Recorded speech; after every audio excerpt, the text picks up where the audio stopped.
முடிஞ்ச மாதிரி இருக்காது. நான் என்னதான் பேசுறேன் சார், எல்லாம் முடிஞ்ச மாதிரி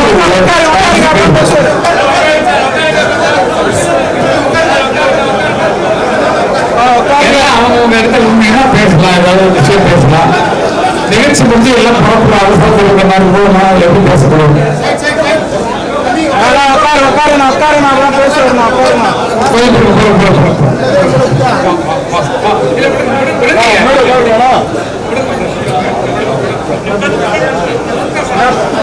எல்லாரும் அமைதியா அவங்க இருக்கீங்க, அவருங்க ப்ளீஸ்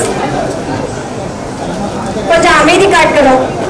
அவங்க இருக்கையில அமருங்க. நன்றி நன்றி நன்றி நன்றி. நான் பேச போகலாம். ஏன்னா வந்திருக்கக்கூடிய ஒரு எல்லாருக்குமே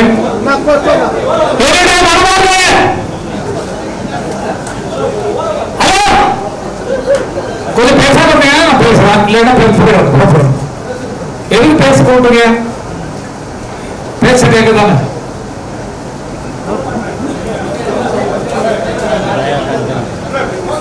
எவ்வளவு அழகா போயிட்டு இருக்கு நிகழ்ச்சி. ரொம்ப சிறப்பான ஒரு நிகழ்ச்சி. வாழ்க்கையின் அனுபவங்களை அவர் சொல்லும் போது உடம்பு புள்ளி வச்சு நிஜமா ஒரு பெரிய பிலிம், ரியல் பிலிம் பார்க்குற மாதிரி ஒரு அந்தமான ஒரு உண்மை கதையை சொல்லி அவர் எடுத்து வருவார். அதை பார்க்கும்போதே கேட்கும் போதே உடம்பெல்லாம் செலுத்துது. நமக்கும் கண்ணீர் துளிகள் வர அளவுக்கு இருந்து அவர் முதல் படமே அவரது இன்னொரு வாயை எடுத்துருக்கான்னு நினைக்கும் போது எவ்வளவு பெரிய கலைஞர். அவரை எப்படி இன்னும் மேலே கொண்டு வரணும் நம்ம நினைக்கிறோம். அவருக்கு அவரோட திறமை இருக்கு. திறமை அந்த எங்கேயும் போகாது. ஒரு தடவை தொட்டாச்சு ஸ்டார்ட் கட்டுன்னு சொல்லி ஆரம்பிச்சாச்சுன்னா எனக்கு இப்படிதான் வேணும், இப்படி நடிகை சொல்லி எப்போ வர்றாங்களோ அப்பதான் இதாயிடுச்சு. அவர் நிறைய திறமை இருக்கு. அவர் இதே போல பலரை ஊக்குவிக்கணும்ன்றதுக்காக விற்பான்ற ஒரு அமைப்பு ஆரம்பிச்சு அவர் நடத்துறாங்கன்னு சொன்னா, நான் வாழ்வதை போல மற்றவர்கள் வாழ வேண்டும் என்பதற்காக ஒரு அறிவுரை. அதுக்கான ஒரு மனமாற பாராட்டுகள். அது மாதிரி கதை வசதியும் சரி, வசனம் சரி, ஒரு சின்ன குழந்தை பாடாரு, என் படத்துல பாடுன்னு சொல்றது, என் படத்துல நடின்னு சொல்றது, அப்படி எல்லாரையும் அரவணிக்கக்கூடிய மனசு இருக்கிறது ரசிகன் அவர்களை எனக்கு ரொம்ப ரொம்ப பிடிக்கும். முதலாக நிகழ்ச்சியை அழைத்தார். அதுல ஒரு பெரிய பிராபலமாய பத்திரிகைகள் எல்லாம் ரொம்ப எக்கச்சக்கமா அதை பற்றி பேச ஆரம்பிச்சாங்க. எனக்கு உண்மையை தவிர வர்றது வெளியில வர்றதுன்னா உண்மையை தான் சொல்லி ஆகணும். அப்படிப்பட்ட ஒரு குணத்தில் உள்ளதா. இன்னைக்கு ஒன்றும் பிரச்சனை இல்லை. இன்னைக்கு ஒன்றுமே பிரச்சனை கிடையாது. இன்னைக்கு எல்லாம் நாடெல்லாம் சுமூகமா போயிட்டு இருக்கு. எல்லாமே நல்லா இருக்கு. எல்லா திரைப்படங்களும் நல்லா இருக்கு. வந்திருக்க வெளிப்படுத்த படங்கள் எல்லாமே ரொம்ப நல்லா இருக்கு. ஆகையினால நல்லா போயிட்டு இருக்கு. அதனால பேசுறதுக்கு எதுவுமே இல்லை. நிஜமாக சொன்னாலே ஸ்ரீலங்கா பத்தி, இலங்கை தமிழர்களை பற்றி எனக்கும் சொல்றேன். எங்களுக்கும்னா இளையராஜா சேர்த்து அது எனக்கு மட்டும் என்ன ஒரு பெரிய பாக்கியம் எனக்கு வாழ்க்கையில் கிடைச்சதுன்னு சொன்னா, பிரபாகர் அவர்கள் இங்க சென்னைக்கு வந்தார். சென்னைக்கு வந்தபோது வைகோ அவர்களை சந்தித்து எங்களுக்கு நிதிகள் கொஞ்சம் தேவைப்படுகிறது, அதற்கான ஏற்பாடு செய்யணும் அப்படின்னு எம்ஜிஆரை பார்க்க முடியுமா சொல்லி அவற்றை கண்டார் வைகோட்ட. வைகோ என்ன பண்ணாருன்னா, புலமைப்பித்தன் மூலமாக அவர் அழைச்சிட்டு போனார் பறையமல்ல இருக்கக்கூடிய ஒரு வீட்டுக்கு போனோன்னா பணம் கொஞ்சம் தேவைகள்லாம் என்னென்ன வேணும் அப்படிங்கிறத அவர் சொல்றாரு. நேரடியான சந்திப்புகளை விசாரித்து நான் கேட்டுக்கொண்டேன். அப்போ பணம் நிறைய கொடுத்தாரு தலைவர். அது எவ்வளவுன்னு தெரியாது, நமக்கு தெரியாது எப்படி கொடுத்தாரு. அவர் எவ்வளவு வேணுமோ அவ்வளவு அள்ளி கொடுத்தார். புரட்சித் தலைவர் அவர்கள் அவர் அள்ளி கொடுக்குற வள்ளல் அப்படிங்கிறது நீங்க அறிவிங்க.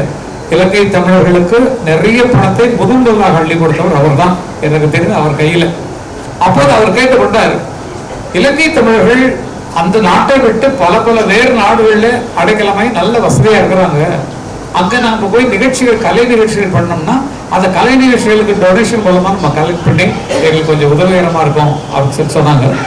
சொன்ன உடனே நீங்க தான் யாரையாவது அனுப்பணும் அப்படின்னு சொன்னோன்னே அது சொன்ன ஒரே ஒரு வார்த்தை, அமருக்கா அவன் பார்த்து வேண்டும். என் பேர் அங்க சொல்லப்பட்டது. அவர் வாய்ந்தாள், நான் தண்ணே அவரை அனுப்பிக்கிறேன், அவர் பார்த்துக்குவாரு சொல்லிட்டு என்ன அழைத்து, நீ எந்த பணமும் பேசக்கூடாது, யார்கிட்ட பேசக்கூடாது, போய் இந்த நிகழ்ச்சிகள் நடத்தி தந்துட்டு வரணும்னு நான், எஸ்பி பாலசுப்ரமணியம், சித்ரா, சைலஜா, மலேசியா வாசகம் ஆகியோர் முதலாக லண்டன்ல இருக்கக்கூடிய அவங்க ஆஃபீஸ்ல போய் எல்லாம் கிட்டு எல்லாரும் வந்து அவங்க எல்லாம் சேர்ந்து போய் பார்த்தோம். அதே மாதிரி லண்டன், பாரிஸ், டென்மார்க்கு, சுவிஸ், அப்புறமேல நார்வே, ஸ்வீடன், டென்மார்க்கு, அப்புறம் ஜெர்மனி, எல்லா இடங்கள்லயும் சென்று நிகழ்ச்சி நடக்கக்கூடிய ஒரு பாக்கியத்தை எனக்கு கொடுத்தாங்க. எல்லா நாடுகளும் சுத்தி பார்த்தது அவங்களால தான். சுத்தி பார்த்தபோது ஃபுல் கிரௌடு பாத்தீங்கன்னா எக்கச்சக்க கிரௌடு. அதுல ஒரு விஷயம் சொல்றேன், அது இந்த மாதிரி நிகழ்ச்சிகள் நடந்துட்டு இருக்கும்போது அதனுடைய எண்டு போர்ஷன்ல வந்து ரஜினி சார் அவங்க கோவில் ஸ்கூலுக்கு ஒரு நிகழ்ச்சி நடத்தினார். அப்போ அவங்க லதாமா அவங்க பள்ளிக்கூடம் நிதிக்காகன்னு சொல்லி வெளிநாட்டுல போட்டாங்க. ஒரே இடத்துல நிகழ்ச்சி நடக்குது. அவரது வேற ஒரு தேட்டர், என்னது ஒரு வேறு தேட்டர் நடக்குது. உண்மையை சொல்றேன், நான் போய் சொல்ற ஆள் கிடையாது, ரஜினி கூட பார்க்கணும். என்னாச்சு, அவங்களுக்கு கூட்டம் இல்லை, இங்க பிச்சுட்டு நிற்குது. எனக்கு பயங்கர கூட்டம், எக்காச்சக்க கூட்டம். ரஜினிகாந்த் வந்து பெர்ஃபார்ம் பண்றது, நடிச்சு கட்டுறது, இதெல்லாம் இருக்குது. கூட்டம் இல்லை, எனக்கு கூட்டம் பிச்சுட்டு நிற்குது. ரஜினி என்ன கூப்பிட்டார், ஓகே ஓகே எல்லாத்துக்கும் மொத்தமாக சேர்ந்து லாஸ்ட்ல தட்டிங்க. ரஜினி என்ன கூப்பிட்டாரு, இங்கே வந்து சென்னைக்கு வந்து, சாமி கொஞ்சம் வீட்டு சாமின்னு தான் கூடுவார். என்னையும் இளையராஜாவும் சாமின்னு கூடுவார். காரணம் என்னன்னா, நாங்கள்லாம் ஒன்றா உட்காந்து மெடிடேட் பண்ணக்கூடிய ஆட்கள், தியானத்தில் உட்காரக்கூடிய ஆட்கள். அதனால எங்களை வந்து அந்த ஸ்பிரிச்சுவல் மைண்ட்லேயே வந்து எங்களை சாமி சாமின்னு கொள்வார். அந்த மாதிரி ஒரு நட்பு எங்களுக்கு. ஏன்னா அழைச்சா வீட்டுக்கு போனோன்னு, சாமி எனக்கு ஒன்று விலகல, நாங்கள் உங்கள் கச்சேரி நடக்குது, என் கச்சேரி நடக்குது, என்னோட ப்ரோக்ராம் நடக்குது, உங்களுக்கு கூட்டம் பிச்சுக்கிட்டு வெளியெல்லாம் நின்றுட்டு கேட்டுருக்காங்க, எனக்கு கூட்டம் வரலையே, கூட்டம் இல்லையே, என்ன ரீசன் அப்படின்றது. நான் சொன்னேன், நான் வந்திருப்பது இலங்கை தமிழர்களின் உதவி நிதிக்காக. நீங்க நிகழ்ச்சி வருவது உங்க பள்ளியின் வளர்ச்சி நிதிக்காக. அப்படி எது அந்த இலங்கை ஜனங்கள், இலங்கை மக்கள் எதை ஏற்றுப்பாங்கன்னு நீங்க திங்க் பண்ணுறோம்னா, அவன் சாமி தப்பு பண்ணிட்டேன்னு சொல்லி அவர் சொன்னார். இது உண்மையில் நடந்தது. நான் வந்து இந்த கேமரா இருந்தது நான் மறைச்சிட்டோம்னு சொல்ல முடியாது, அவர் எழுதி சொன்னதுதான். ஆக இந்த இலங்கை தமிழர்கள் மேல் எங்களுக்கு எவ்வளவு பற்று இருக்குங்கிறத இதன் மூலம் நீங்க தெரிஞ்சுக்கணும். அதுக்கு எந்த பணமும் வாங்கலை. ஏன்னா தலைவர் சொன்னவர்களுக்காக எல்லாமே போயிட்டு நாங்கள் உடனே நடத்திட்டு வந்தோம். எங்களுக்கு வேண்டியதெல்லாம் வாங்கி கொடுத்தாங்க. சின்ன சின்ன பரிசுகள் கொடுப்பாங்க இல்லைங்களா, அது மாதிரி அதெல்லாம் வாங்கிட்டு வந்தோம். மற்றபடி பணம்னு சொல்லி பேசி வியாபார ரீதியாக போய் இப்ப எல்லாம் கோடி கோடி வாங்குறாங்களே, அந்த மாதிரிலாம் இல்லை. அந்த காலத்தில் ஆடுறதும் கிடையாது, பாடுறது நின்றுட்டே தான் பண்ண கூட பாடுங்க. இப்படிலாம் கச்சேரியில் அப்படிலாம் இல்லை, அமைதியாக நின்றுட்டு ரிதமிக் பாட கூட நின்றுட்டு பாடுறது, மெலடி சாங்கெல்லாம் கேட்டால் அப்படியே அழைக்கிறது அப்படிங்கிற மாதிரி தான். அந்த மாதிரிலாம் பாடிட்டு வந்தோம். அந்த மாதிரிலாம் போயிட்டு இருக்கீங்க, லைஃபே இருக்கிறாரு. மற்றவர்களுக்கு உதவுவது எதுக்காக நான் இந்த விஷயத்தை மட்டும் நான் சொல்றேன்னா, அவங்க அதில் ஈடுபட்டு அதற்காக படம் எடுத்தவர்கள் இலங்கை தமிழர்களுமே எங்களுக்கு எவ்வளவு பற்றி இன்னும் இருக்கிறது அப்படிங்கிறத காட்டிக்கிறோம். எனக்கு இன்னும் ஒரு ஆசை என்னன்னா, இங்க இருக்கக்கூடிய இலங்கை தமிழர்கள் அகதிகளில் அவர்கள் எந்த நிலையில் இருக்காங்களோ எங்களுக்கு தெரியாது, யாருக்கும் தெரியாது எந்த நிலையில. அவங்களுக்கு உதவுவதற்கு கேட்டால் நிச்சயமாக எங்களது இலவச நிகழ்ச்சிகளை எல்லா ஊர்லயும் நடத்தி அவர்கள் தரதாக இருக்கும். இதற்கு கவர்மெண்ட் தான் உதவுறாங்க, நம்ம ஒன்றும் பண்ண முடியாது. ஏன்னா அரசாங்க நிலையில தான் இந்த அந்த இலங்கை தமிழர்கள் அகதிகள் போகலாம் எல்லாம் அவர்களுக்கு நிதி சேர்க்க வேண்டும் என்றால் எங்களை போன்ற கலைஞர்கள்லாம் ஒன்று சேர்த்து நாங்கள் செய்து தயாராக இருக்கிறோம் அப்படிங்கிறத சொல்லிக்கொள்ள நான் ஆசைப்படுகிறேன். இதான் நாங்கள் செய்ய வேண்டிய கடமை. வேற என்ன கூட பிறந்த தம்பிகள் அண்ணன்களுக்கு நம்ம என்ன பண்ண முடியும், இதான் பண்ண முடியும். ஆகவே இந்த ஒரு வேண்டுகோளை இதன் மூலமாக வைப்பதில் நான் ரொம்ப சந்தோஷப்படுறேன். மற்றபடி சார் வந்து என்னுடைய 59ஆவது வயசுல நடந்த விஷயத்த 50ஆவது வருஷம் நடந்த விஷயத்தை சொன்னார். அப்ப எனக்கு 12 வயசு. பாம்பேல வந்து நாத்துக்கால அப்புறமேல தாராவில எல்லா இடத்துலயும் நிகழ்ச்சி நடந்தது. ஒரு மில்லு ஒன்று இருக்கு இல்லைங்களா, அந்த செஞ்சுரி மில்ல, ஆமாமா, அங்கதான் எங்க அக்காவுக்கு மாம்பழம் வந்து கட்டி வச்சோம். நாங்க தங்கியிருந்தோம் கோவிந்தராஜ் அவர்கள் வீடு, கோவிந்தராஜ் கட்சியில் இருக்காரு, அவருடைய வீட்டுல தங்கியிருந்தோம். அது மாதிரி பாம்பேல போய் பாடி முதல்ல என்னுடைய அரங்கேற்றம் பாடல் அரங்கேற்றம் வந்து அங்கதான் நடந்தது. பாம்பேல தான் எங்க அண்ணனோட அவர் பாட நானும் பாட. என்ன பாடுவோம் அப்படின்னு சொன்னா, இப்ப சினிமா பாடலாம். சினிமா பாட்ட அந்த ஏழை ஏழைகள் வாழ்க்கையை சொல்ற மாதிரி இருக்கும். என்னன்னா,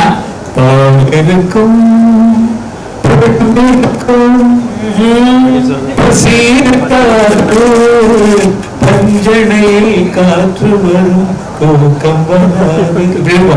எங்க அண்ணா என்ன பண்ணுவாருன்னா, ஏர்பிடிக்கும் உழவனுக்கு நிலம் இருக்காது, எந்திரமாய் உழைத்திடுவான் பலன் இருக்காது, கட்டிடங்கள் உயர்த்திடுவான் கலையோடு, ராவில் கண்ணுறங்க தனது சொந்த வீடு இருக்காது, தறி பிடித்தே உடை குவிப்பான் சாயம் விடாது, நுந்த தனதுடலை மறைக்க நல்ல துணி இருக்காது, ஏர்பிடிக்கும் உழவனுக்கு நிலம் இருக்காது, எந்திரமாய் உழைத்திடுவான் பலன் இருக்காது.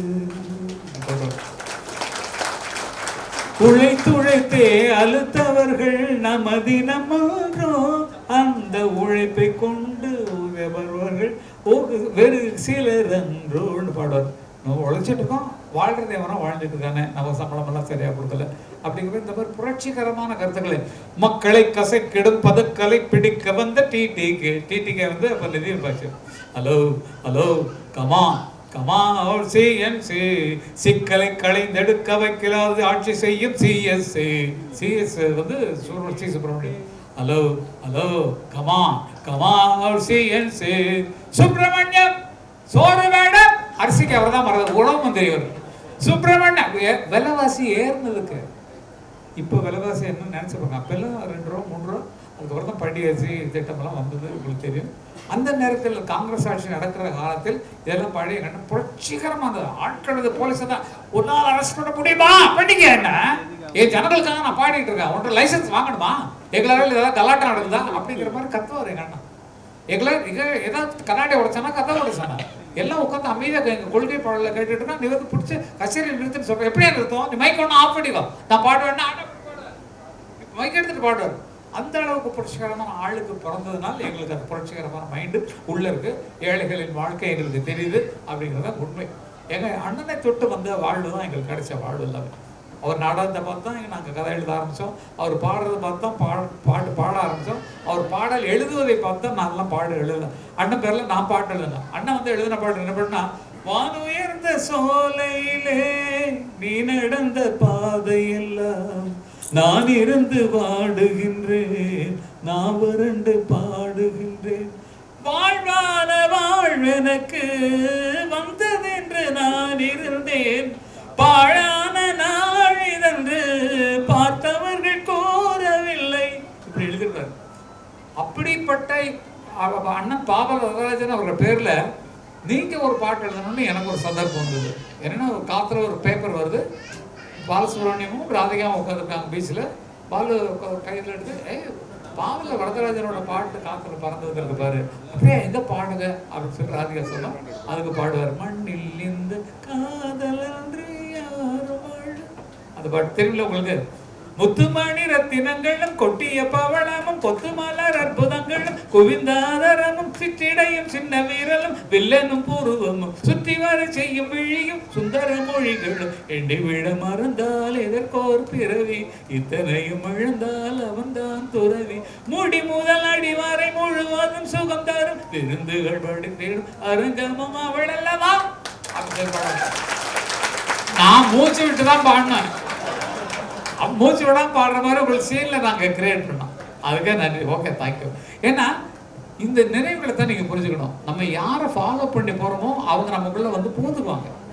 இப்ப நான் என் பாட்டு சொன்னேன், வாடி எங்கப்ப கிழங்கு எங்க அக்கா பெத்த முக்கா துட்ட பாடாத வாய திறந்து அடி கூடு கட்டுற குயிலே புது மேடை கட்டுற மயில அடி வேப்ப மரத்து கையில புது வேஷம் கட்டுற குயில ஒரு கண்டத்தை நிச்சயில நிம்மதி வந்தது வாடி எங்கப்ப கிழங்கு அப்படின்னு பாடினோம். இந்த விழா நடக்குது எங்க அலைகள் எழுதுல படத்துடைய விழா நடக்குது. எம்ஜிஆர் அவர்கள் தலைமை தாங்க வந்துடுறாரு. எல்லாம் உட்காந்துருக்கோம்.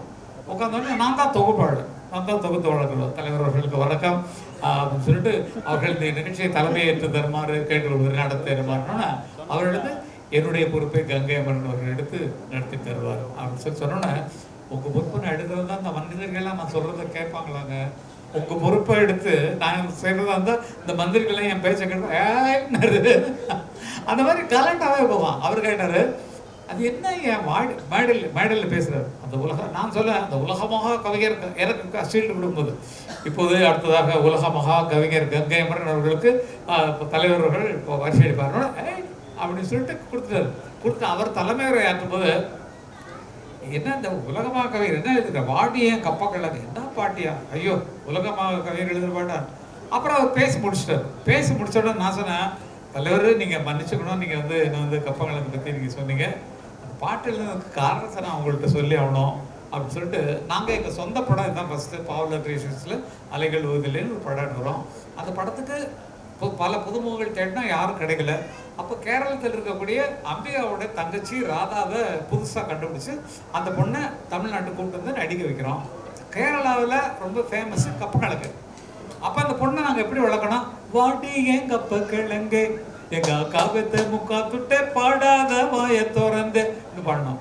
அப்படித்தான் வரவேற்கலாம் கதை வர ரொம்ப ஜாலியாக இருக்கும். அந்த பயணங்கள்லாம் பெரிய புண்ணியமான விஷயங்கள். எங்களுக்கு நடந்தது எல்லாமே தெய்வ செயலாக உச்சத்தில் நடந்த விஷயங்கள் தான். சிவாஜி அப்பா கூட பேசுனதும் சரி, கலைஞரோட நெருக்கம் சரி, எம்ஜிஆர் அவரோட கொஞ்சியதும் சரி, ஒரு கார் முன் சீட்டில் உட்காந்துட்டு பாடிக்கிட்டே போனதும் சரி, இதெல்லாம் கொடுத்து வச்ச ஆத்மாக்களாக இருக்கக்கூடிய எங்களுக்கு கிடைச்ச பெரிய பரிசு. அப்படிதான் வாழ்ந்துட்டு இருக்கோம். அதே போல் இன்றைக்கு இந்த விட்பான்னு ஆரம்பிச்சிருக்காங்க.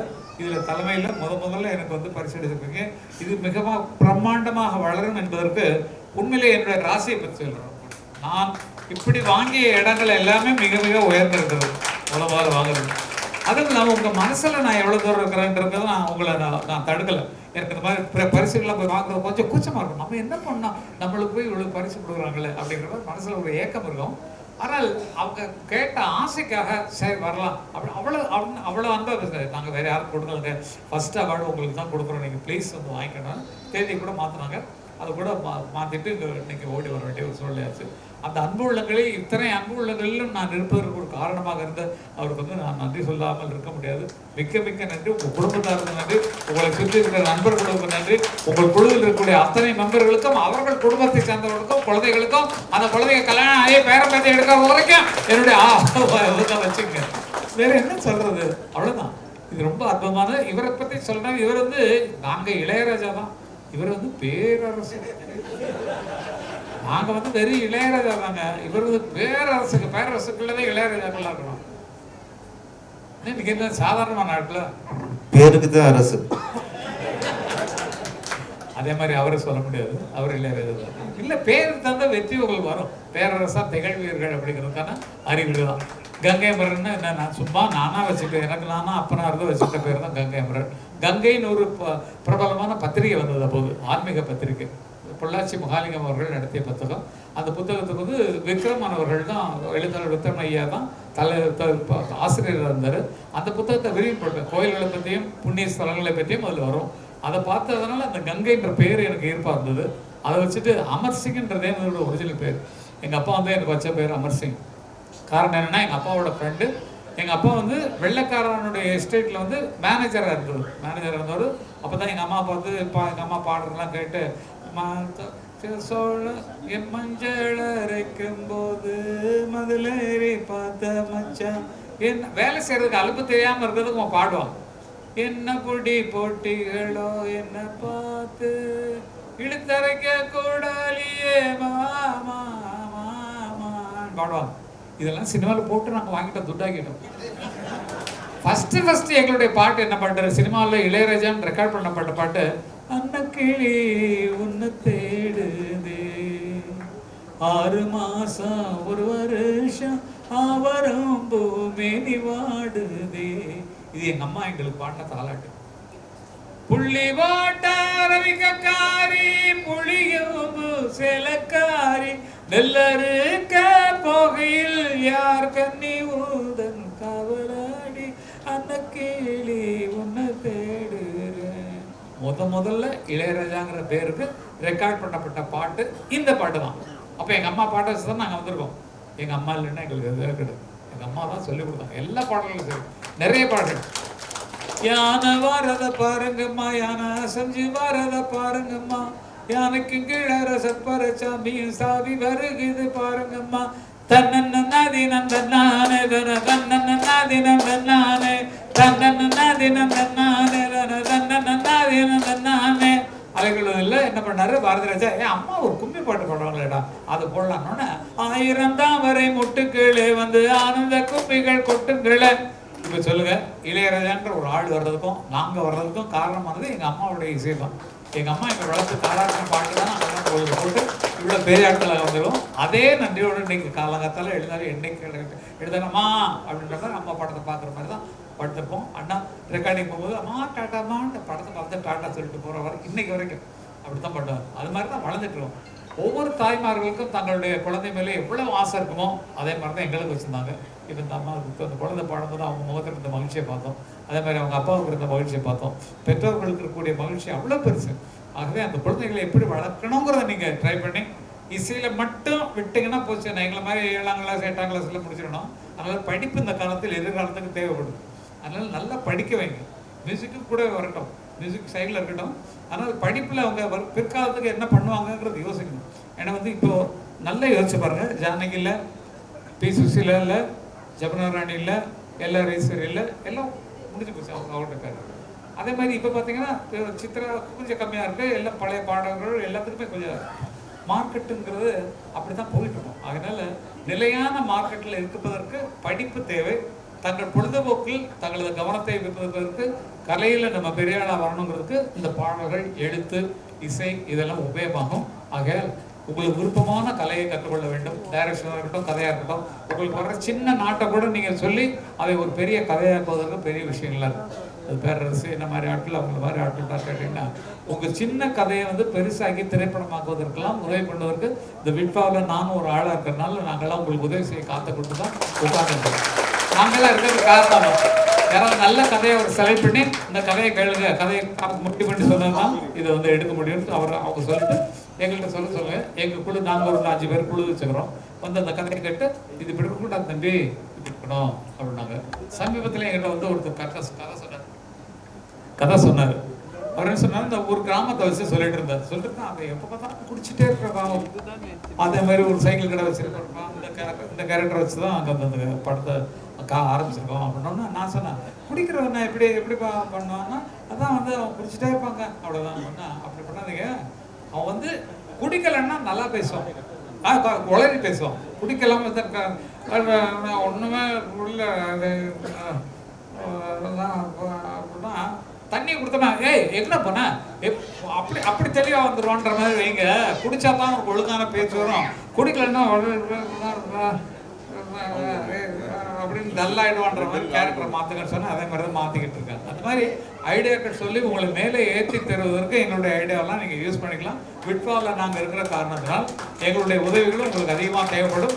அவர் சொன்னார் உங்களுடைய சிக்னேச்சர் டியூனை வந்து மாற்றி அதை வந்து பாடலை மாற்றி எடுத்து தரணும்னு. அதெல்லாம் ஓகே சொல்லிடுச்சு, அப்போவே ஓகே சொல்லிடுச்சு.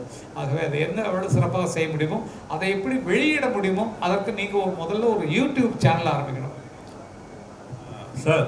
முக்கியமான விஷயம் உண்டு, குடும்ப பேசுறேன் சார். யூடியூப் சேனலை பற்றி சொன்னாரு.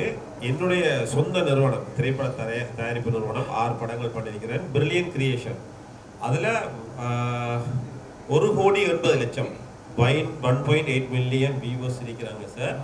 அதை நான் அப்படியே விட்பாவுக்கு கொடுக்குறோம். அந்த யூடியூப் சேனலில் இன்றைக்கு நாங்கள் அதை ஓப்பன் பண்ணுறதுக்கு இருந்தேன். அதுக்குரிய அந்த அரேஞ்ச்மெண்ட் முடியல. அந்த யூடியூப் சேனலில் நான் நாளையிலேருந்து அது ரன்னிங் ஆகும் சார். Very good. அது அப்படியே என்னுடைய பிரில்லியன்ட் கிரியேஷன்ங்கிறத விட்பாவுக்கு கொடுத்து நேமை சேஞ்ச் பண்ணி அதை ரன் பண்ணுறதுக்கு யார் நம்மளோட சாஜித், இந்த ஒரு டெக்னீஷியன், பெரிய டெக்னீஷியன் சார். இவர் அந்த இதுக்கு இந்த வீடியோலாம் பண்ணுறேன். என்ன சேனல் இல்லை தென் மியூசிக்கு அவர் தான் அந்த அதிகமான வீடியோ பண்ணுறது. Very good. நல்ல கதை. இவரை சீஃபா போட்டு நாங்க அந்த யூடியூப் சேனல், ஏன்னா எல்லாருடைய திறமையும் அதன் மூலமா வெளிப்படும் அந்த யூடியூப் மூலமா. அடுத்தது சார், இந்த எங்களுடைய எல்லாருடைய அன்பையும் கரைச்சி சிக்னேச்சரா பண்ணி உங்களுக்கு ஒரு தரம். இந்த இதுல வந்து எல்லாரையும் கூப்பிட முடியாது, மன்னிச்சுக்கோங்க. இந்த விட்பாட புக் வாரத்துக்கும் இந்த ஈவெண்ட் நடக்கிறதுக்கும் ரொம்ப ரொம்ப கஷ்டப்பட்ட ஒரு 3 அழகான பெண் பிள்ளைகள், கேர்ள்ஸ். அவங்களும் இவர் ஒரு ஆர்ட் டைரக்டர், ஒரு டிசைனர், இவர் ஒரு டான்சர். இவர் தான் இந்த புக்கை பண்ணினவர் design. Very good, very good. So இவர் அடுத்தது யஷ்வந்த் எங்களோட ஆஃபீஸுக்கு வந்து கிட்டத்தட்ட ஒரு 10 நாட்களாக நைட்ல 12-1 மணிக்கு தான் போவார். Very good, very good. So இவங்க எல்லாரும் சேர்ந்து, நீங்க வாங்க, இவங்க எல்லாரும் சேர்ந்து அந்த அந்த பரிசை அதை உங்களோட வீட்டில் எரிக்கணும் சார், விருப்பமான இடத்துல. கண்டிப்பா. ஸோ அதை உங்களுக்கு தரப்போறாங்க. அது வந்து எங்க வைக்க போறேன்னா வெங்கட் பிரபு ரெக்கார்டிங் ஜெனரேட்டர் இருக்காரு. அந்த ரெக்கார்டிங் எல்லாம் அங்கதான் நிறைய பேர் வருவாங்க. இப்ப நம்ம வீட்டுக்கு வர வைக்கிறது, நாங்க என்னுடைய ஆபீஸ் அங்கதான் இருக்கு. அதனால அங்க போய் அது சேரும், வர்றவங்க எல்லாம் பார்ப்பாங்க. எல்லாரும் எவ்வளவு பெரிய விஷயம். விட்பாக்கு நாங்க சார் விட்பா மூலமா கொடுக்கறத எத்தனையோ லெஜெண்டர் பார்க்க போறாங்க. எவ்வளவு பெரிய விஷயம். ஸோ சார் வந்து எந்த எதிர்பார்ப்பும் இல்லாமல் அன்பை தவிர வேற எதுவுமே இல்லை இங்க வாரத்துக்கு. அது நான் அடிக்கடி சாரோட பேசும்போது தெரியும். இன்றைக்கு மார்னிங் சார் எடுத்தார் ஒரு 7:30 7:45 வரைக்கும் எடுத்து எனக்கு அந்த லொகேஷன் அனுப்பிடுங்கன்னு சொன்னாரு. சிலர் வந்து பந்தா காட்டுவாங்க. ஐயோ பந்தான்னு சொன்னா சார் அந்த பந்தாவாலதான் சினிமா பெரிய ஸ்டார்களை கூப்பிட பயம் சார், தப்பா நினைச்சுக்க கூடாது. அதனால நிறைய பேரை கூப்பிடல. ஆனா சார் வந்து எப்படி ஒரு மனிதராக எப்படி ஒரு நான் இந்த குடும்பத்தில் ஒருத்தங்க நான் எப்படி நம்ம குடும்பத்தில் நம்மளுக்கு நான் வந்து வர்றதுக்கு லேட் ஆகும், என்னை வந்து டிஸ்டர்ப் பண்ணக்கூடாது, யாரும் வந்து ஃபோட்டோ எடுக்கக்கூடாது, அதெல்லாம் அந்த கண்டிஷன்லாம் சொன்னீங்கன்னா நான் பாடுறேன். லேட்டாக வர்றது கஷ்டம். யார் பேரரஸ் வர்றது, பேரரஸும் நல்ல ஃப்ரெண்ட்ஸ் தான், ஓகே அது ஓகே. மற்றபடி யாரும் வந்து டிஸ்டர்ப் பண்ணாமல் கொஞ்சம் பார்த்து அப்படியெல்லாம் ஆள் கிடையாது, அவரும் கிடையாது நானும் கிடையாது. மக்களோட மக்களாக இருந்தால் தான் பிழைக்க முடியும், அவர் தான் இருக்கோம் நாங்கள்லாம். ஸோ இந்த சாருடைய அந்த அன்பு விட்பா எவ்வளோ தூரம் வளர்ந்து எப்படி ஆகுன்றது இறைவன் தான் அறிவான். ஆனால் என்றைக்குமே எங்களுடைய ஒரு குருவாக ஒரு தந்தையாக விட்பாவினுடைய ஒரு தந்தையாக எங்களுடைய கங்காமரசரும் பேரரசரும் இருப்பார். பேரரசரும் எந்த ஒரு பந்தாவும் காட்டுற ஒரு டைப்பாக எனக்கு தெரியல. அவ்வளோ ஒரு ஃப்ரெண்ட்லியாக என்னோட நடந்து கொள்வார், பேசுவார். அது எப்பவுமே அப்படித்தான். ஸோ இந்த இருவரும் தூண்களாக இருப்பார்கள். சார் போகணும். நாங்கள் இந்த பரிசை வாங்கம்மா. யாரு இல்லை சார், அது உங்களை பார்த்தது உங்களோட இன்னும் தரல. அதை தரலையா? கொடுத்துருங்க. சாந்தி இந்த விட்பா அமைப்பினுடைய ஸ்டாஃப், இவங்க எக்ஸிகூட்டிவ் ஸ்டாஃப் கொடுத்துருங்க. வாங்க நீங்க வாங்க. ஜஸ்வந்த் வாங்க, நீங்க வாங்க.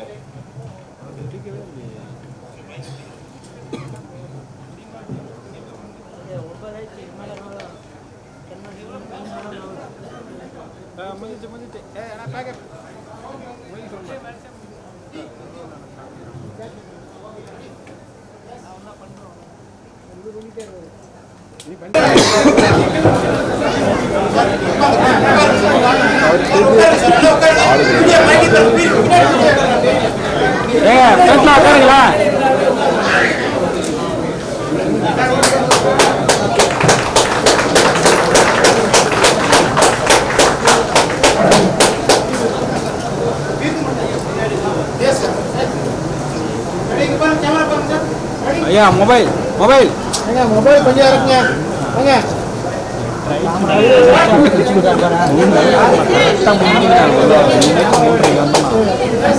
நான் தானே ஃபர்ஸ்டால உள்ள வந்தேன். அடுத்து கமத்தில் விட்டு போனேன். கரெக்டாக 3 மணிக்கு வந்தேன். ஒழுங்காக பேச தவிர கண்ணன் கொடுப்பாரு. டைம் ஆயிடுச்சு.